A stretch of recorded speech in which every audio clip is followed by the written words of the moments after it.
In this video I will show you the best build you can obtain early on in the game, which will carry you through the early to mid content and make things much easier. For this build, the core skill is Nature's Echo, which creates an illusion that replicates some of your attacks, dealing essentially double damage and more stagger than usual. This illusion will replicate your forward slash, spinning slash and charged stab attacks. We will be combining this with the Force Palm skill to stagger boss enemies into oblivion and keep our combo going. The build also relies on some of the early game items you can obtain, such as Sword of the Lord, to take it to the next level. This is how the skill tree looks like, and these are the minimum requirements for the build, so you can start using it. Forward slash needs to be level 2, Armed Combat needs to be level 5 for more melee damage, Force Palm needs to be at least level 1, Keen Senses needs to be level 3 to give you defensive options during combat, Nature's Echo needs to be at least level 1 to enable the illusion for your forward slash. Ideally you should have this at level 3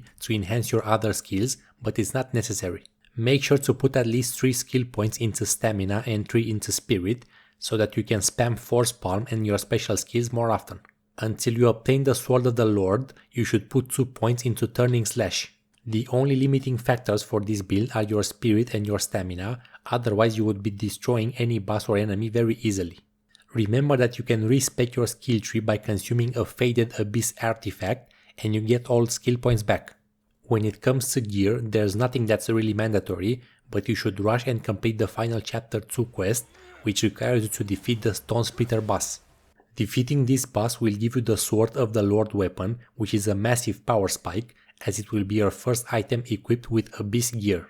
It comes with attack, attack speed and more importantly the Wind Slash skill.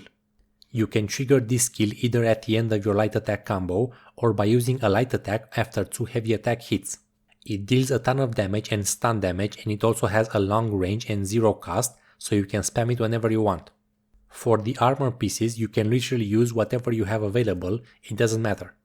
I am using these purple pieces because I got them from the deluxe edition, but they make no difference just visually. For example, you can purchase the Becker shield from the red equipment shop in Hernand because it has good stats and is cheap. You can then purchase the full Kanta plate set from the same NPC unless you already have some better gear.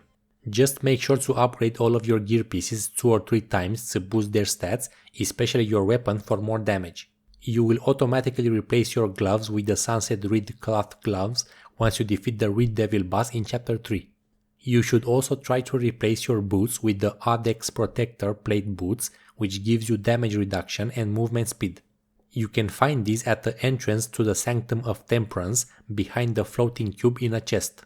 For the helmet, you can get the Wither's plate helmet near the entrance to the Sea Haze shipwreck, but it's not mandatory for this build, so you can stick with your normal helmet. And now the most important part, how to actually play this build. Your combo will always start with 2 forward slashes for massive damage and stagger.